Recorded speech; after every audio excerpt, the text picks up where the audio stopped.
อยเป็นคนลาวที่กัมพูชีคอยหู้คอยเห็นเบิดทุกอันทุกแนวคอยหู้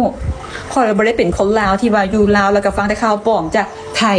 แล้วก็พากันสั่งกัมพูชีตามไทยคิดว่าล่าสุดสาวลาวหัวใจเขมร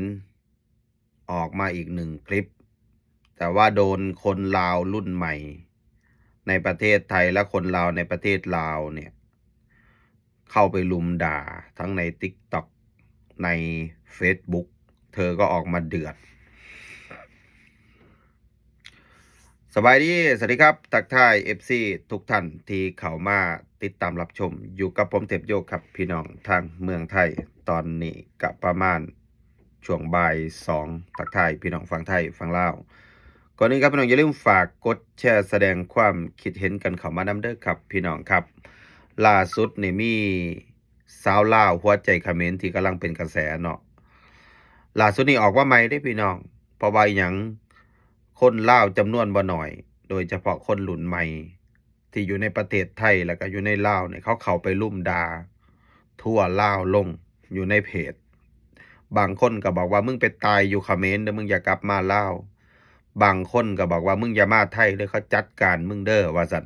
นะครับเดี๋ยวลองไปฟังคลิปกันนะครับทุกคนคอยเป็นคนลาวที่กัมพูชีคอยหู้คอยเห็นเบิดทุกอันทุกแนวคอยหู้คอยบ่ได้เป็นคนลาวที่ว่าอยู่ลาวแล้วก็ฟังแต่ข่าวปลอมจากไทยแล้วก็พากันสั่งกัมพูชีตามไทยคิดว่าเด้อน้องสิบอกเด้ออันนี้ในความคิดส่วนตัวนะในฐานะที่น้องเป็นคนลาวคนนึงเป็นยั่งน้องยังค่อยเสื้อข้าวไทยไล่ก็ข้าวเขมรเพราะว่าในมุมมองของน้องข้าวเขมรกับข้าวไทยมันต่างกันข้าวเขมรเป็นข้าวที่รัฐบาลควบคุมได้รัฐบาลสร้างขึ้นส่วนซื้อไทยเป็นซื้อที่อิสรภาพทุกคนสามารถนำเสนอข้าวได้เอาจริงๆเนี่ยคอยเบิ้งข้าวไทยคอยเบิ้ง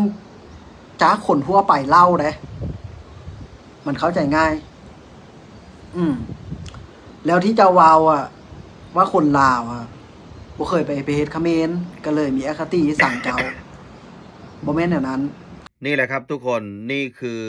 น้องคนลาวคนนี้อาศัยอยู่ในประเทศไทยก็ได้ออกมาตอบโต้เพราะประเด็นที่เธอออกมาพูดเธอบอกว่าเธอค่อนข้างจะตำหนิเหมารวมว่าคนลาวเนี่ยเสพแต่สื่อไทยแล้วก็เชื่อคนไทยแล้วก็เกลียดกัมพูชา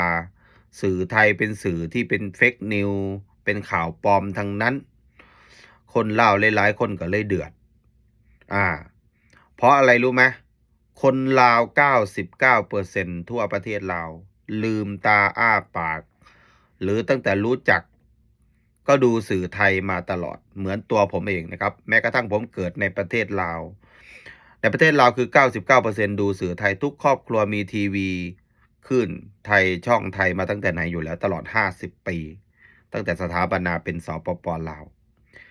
แล้วจะให้คนลาวไปดูสื่อเขมรได้ยังไงเพราะคนลาวไม่เข้าใจภาษาเขมรอยู่แล้วอีกอย่างคือจุดเดือดมันอยู่ที่ว่าคนลาวเนี่ยดูสื่อไทยมีแต่ข่าวปลอมถ้าข่าวในประเทศไทยข่าวปลอมในเขมรจะขนาดไหน นะครับสื่อในประเทศไทยนี้คือไม่สามารถควบคุมได้จากรัฐบาลควบคุมไม่ได้นะไทยสื่อเสรีภาพในการนำเสนออย่างที่น้องคนนี้เขาพูดมีเหตุผลคนไทยสามารถนำเสนอผ่านแพลตฟอร์มต่างๆด้วยตัวเองไม่ต้องรอกันกรองจากรัฐบาลด้วยซ้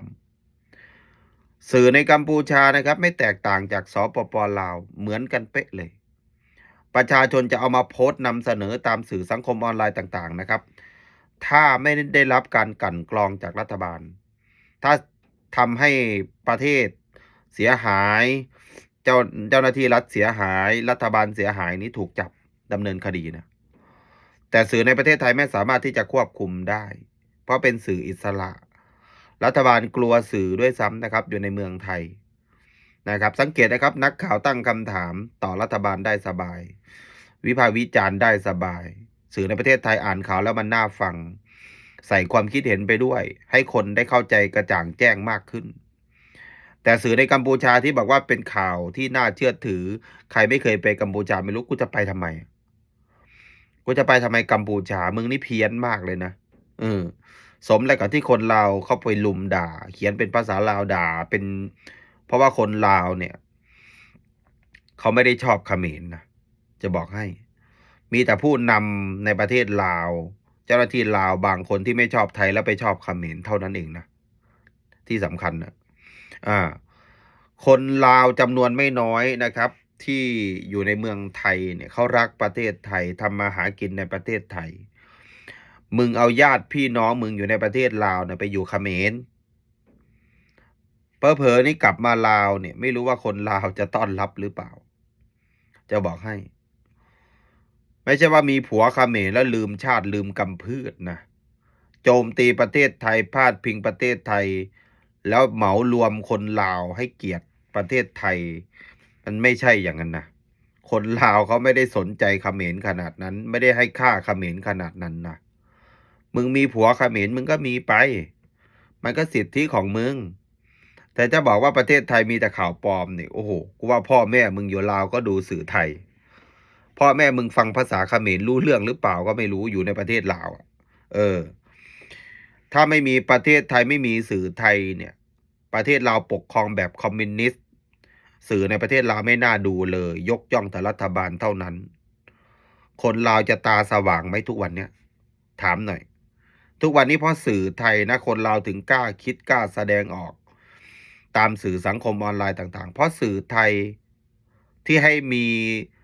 ข่าวต่างประเทศได้ดู เอาดูข่าวต่างประเทศในลาวต้องดูจากไหนครับ ข่าวเกิดขึ้นที่อเมริกาที่อิรักอิหร่านอิสราเอลต่างๆ สื่อไทยทั้งนั้น สื่อลาวนำเสนอแหละครับ ข่าวต่างประเทศ ข่าวไทยออกไปสัก3 วันข่าวลาวในสื่อลาวเพิ่งเอามาแปลเป็นภาษาลาวแล้วก็มานำเสนอต่อ อันนี้คือมันไม่ได้มีการแข่งขันใดๆนะครับสื่อในประเทศเราเพราะสื่อมันมีแค่ช่องหลักๆ คือยกย่องรัฐบาลอวยรัฐบาลคือจบสื่อไทยเขามีการแข่งขันกันเรตติ้งนะผิดหรือถูกมันไม่ได้สำคัญว่าสังคมไทยเขาจะวิจารณ์กันเอง มันไม่ใช่สื่อในกัมพูชาเขมรนะ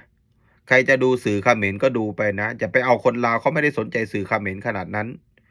ฝากกดแชร์ด้วยนะครับทุกท่านคอมเมนต์กันเข้ามานะครับสบายดีสวัสดีครับ